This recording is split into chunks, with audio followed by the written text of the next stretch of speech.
with the African wildcat, some of the behaviors, and even sometimes when you've been fortunate enough to see like lions or big cats in the wild, some of the behaviors seem quite similar, like the way that they, domestic cats, as much as we don't like it when they bring, I don't know, things that they've caught, whether it be birds or reptiles or mice, we don't like it that they bring it into the house, but they still exhibit this like wild hunting behavior. Although it might be less so than obviously a wild cat that has to fend for itself, they still exhibit these hunting techniques, and it's quite amazing that they've maintained some of this element. Welcome to the Animals Around the Globe expedition.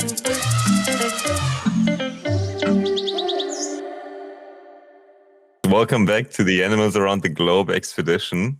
Today we're talking about the origin of cats. Yeah, thanks for having me again, Chris. Really, really nice to chat about topics that interest me, and nice to have some fellow cats around for the interview. I think there's one just behind me. Maybe she'll grace us with her presence again. But yeah, cats, we all love them, and maybe a lot of us live with them. But yeah, the sort of evidence of early origin is around 9,000 years ago, so quite long ago.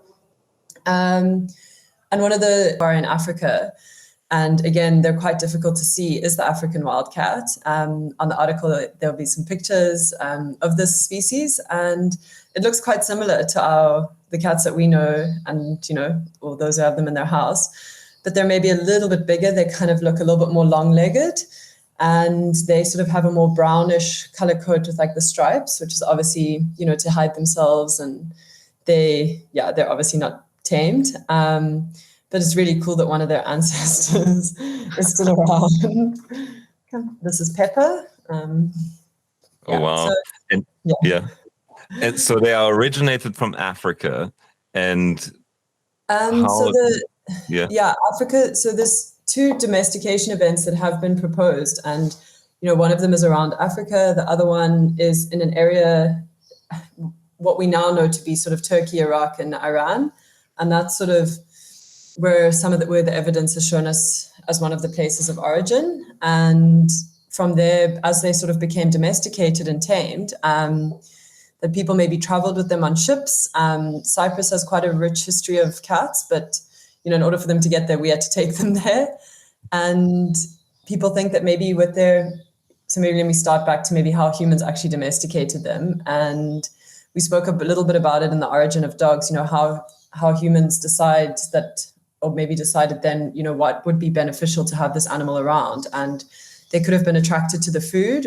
As sort of settlements, I think, became more and more where human populations gathered, you enclosed them and chose exactly which ones you wanted to breed. They obviously kept the ones that they liked, but it was a less intensive, selective breeding process than in some of the other animals. So I think that's quite interesting.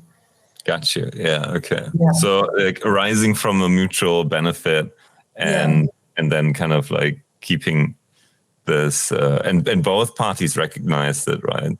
So I think so. Yeah. I mean, clearly the cats were clever. Yeah. And still are. Yeah. No. Very, very interesting. Yeah. Yeah. And I mean, if you look at the African wildcat, with the African wildcat, some of the behaviors, and even sometimes when you've been fortunate enough to see like lions or big cats in the wild, some of the behaviors seem quite similar, like the way that they, domestic cats, as much as we don't like it when they bring, I don't know, things that they've caught, whether it be birds or reptiles or mice, we don't like it that they bring it into the house, but they still exhibit this like wild hunting behavior. Although it might be less so than obviously a wild cat that has to fend for itself, they still exhibit these hunting techniques, and it's quite amazing that they've maintained some of this element, whereas perhaps a toy poodle is not going to go and hunt for its food. Yeah, no, that's true. Yeah, that's a big difference to dogs. Yeah, to a lot of dogs. For sure. And I'm just thinking, what else has sort of stuck out? I mean, for a lot of people, I think we might have like rescue cats, one or two that were popped up on the video earlier. But there are obviously breeds of cats, one of the larger cats being that Maine Coon breed. They're really big cats. They've got quite like a strong jawline. They have these little fluffs. There are also Persian cats that have a slightly more squashed face. So there are obviously cat breeds. But I also read up, and there's an interesting sort of stat that they estimate that there's 600 million cats in the world, which I think sounds like a lot. That is a lot. Wow. Yeah.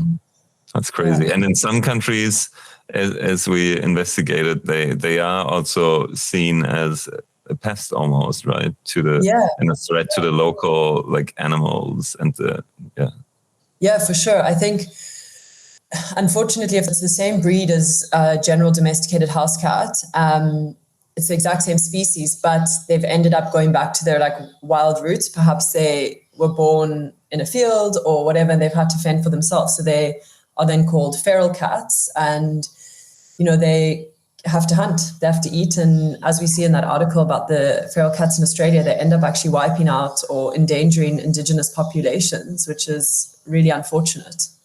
Yeah, because there are not many predators for cats anymore, right? Especially in Australia. Yeah, there must be, with the poisonous snakes, and they actually even have domesticated dogs that have gone wild as well, like almost like feral dogs that are also quite a risk.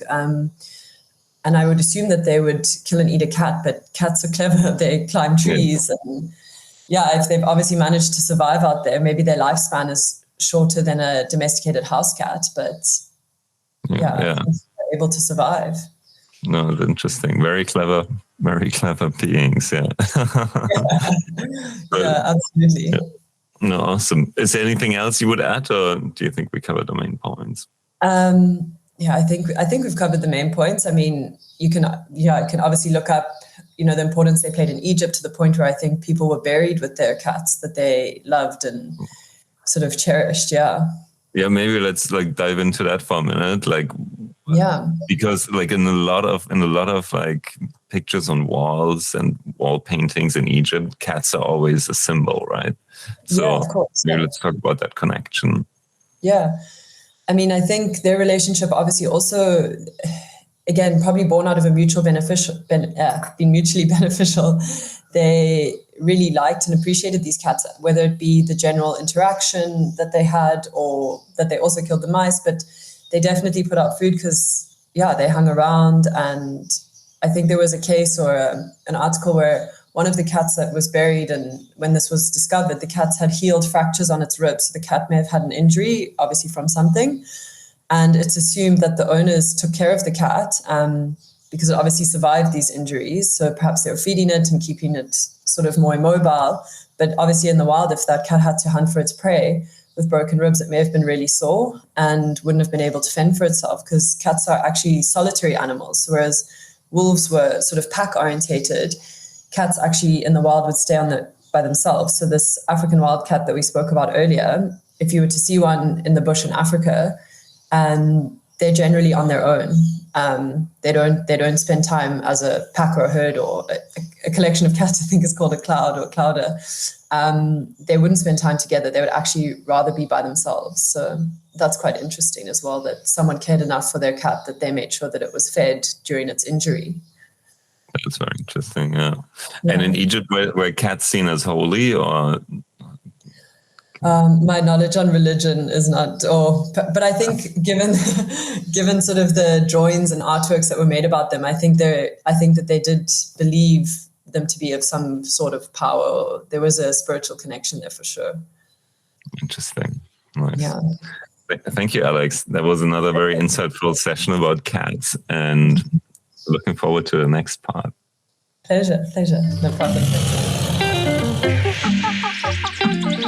Thank you.